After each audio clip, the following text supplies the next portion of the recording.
আমি যেখানে দাঁড়িয়ে আছি ফেয়ারলি ঘাট সেই জায়গার ছবিটা তোমাকে দেখাবো, যেখানে ইতিমধ্যেই সতর্ক হয়েছে প্রশাসন।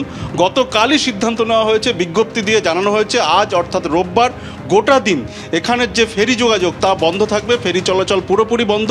এবং তোমাকে ঘাটের ছবিটা দেখাবো, যেখানে পুরো ঘাট শুনশান, অন্য দিনের থেকে ছবি একেবারে আলাদা। সমস্ত যানবাহন পাড়ে রয়েছে এবং নদীপথের যোগাযোগ পুরোটাই বন্ধ। এবং তুমি ঘাটের ছবিটা দেখতে পাচ্ছ, যেখানে টিকিট কাউন্টার থেকে শুরু করে যে ঘাট পুরো শুনশান, পুরোপুরি বন্ধ করে রাখা হয়েছে দুর্ঘটনা এড়ানোর জন্য। এবং আগামীকাল কী পরিস্থিতি হয় সেদিকে নজর রয়েছে। তার পরিপ্রেক্ষিতে আগামীকাল কি করা হবে, অর্থাৎ ফেরি চলাচল স্বাভাবিক হবে কিনা বা কিভাবে চালানো হবে সেই বিষয়ে সিদ্ধান্ত নেওয়া হবে। অর্থাৎ সব মিলিয়ে বলা যেতে পারে যে এই দুর্যোগের পরিস্থিতিতে এই আজকের দিনে অর্থাৎ রোববার গোটা দিন এই গঙ্গাবক্ষের সমস্ত ফেরি চলাচল বন্ধ রয়েছে, যা অন্যান্য ঘাটের মতো এখানে অর্থাৎ ফেয়ারলি ঘাটও একই ছবি। ক্রসিং পয়েন্ট যেটা হলো, যেটা আপনার ল্যান্ডফল যেটা সম্ভাবনা আছে, গভীর রাত্রে নাগাদ সম্ভাবনা আছে সম্পূর্ণ হওয়ার। দুপুর থেকে বা সকালের কিছুক্ষণ পরের থেকেই আমাদের আপনার ওয়েদার তো আজকে অলরেডি আমার শুরু হয়ে গেছে। আপনার যেটা আউটার ব্যান্ডে হয় 27 তারিখ দুপুর পর্যন্ত, এই সময়ে 24 ঘন্টা যে সময়, এই 24 ঘন্টা হচ্ছে আমাদের দক্ষিণবঙ্গের জন্য সবথেকে ক্রুশিয়াল সময়।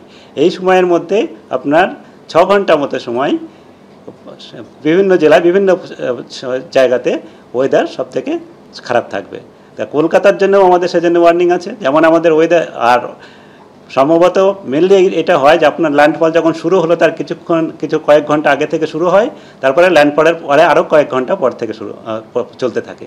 এটাই হচ্ছে মেন সময়।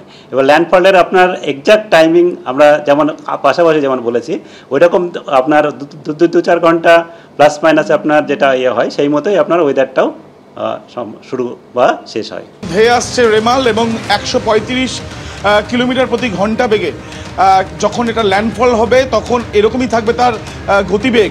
এবং তার আগে আজকে সকাল থেকে বৃষ্টি এই উপকূলীয়বর্তী অঞ্চল পূর্ব মেদিনীপুর জেলা, তার মধ্যে অন্যতম মন্দারমণি, শঙ্করপুর, তাজপুর এই অঞ্চলগুলোতেও কিন্তু টানা বৃষ্টিপাত হচ্ছে।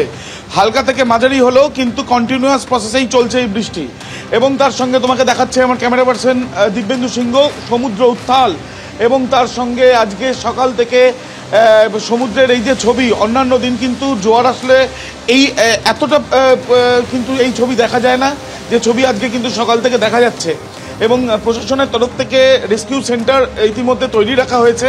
উপকূলীয়বর্তী অঞ্চলে যারা থাকেন, যারা এই যেখানে থাকছেন সেখানে এই ঝড়ের যে প্রভাব, সেই প্রভাবে এর আগেও যারা ক্ষতিগ্রস্ত হয়েছিলেন বা বাড়ি উপকূলীয়বর্তী অঞ্চলে থাকার জন্য ক্ষতিগ্রস্ত হয়েছিল, তাদেরকে অন্যত্র নিয়ে যাওয়ার জন্য যে প্রক্রিয়া থাকে প্রত্যেক ঝড়ের আগে, সেই প্রক্রিয়াগুলো কিন্তু ইতিমধ্যে প্রশাসনের তরফ থেকে নেওয়া হচ্ছে। এবং ছবিটা দেখলেই বোঝা যাচ্ছে যে সমুদ্রের উত্তাল হওয়ার ছবি।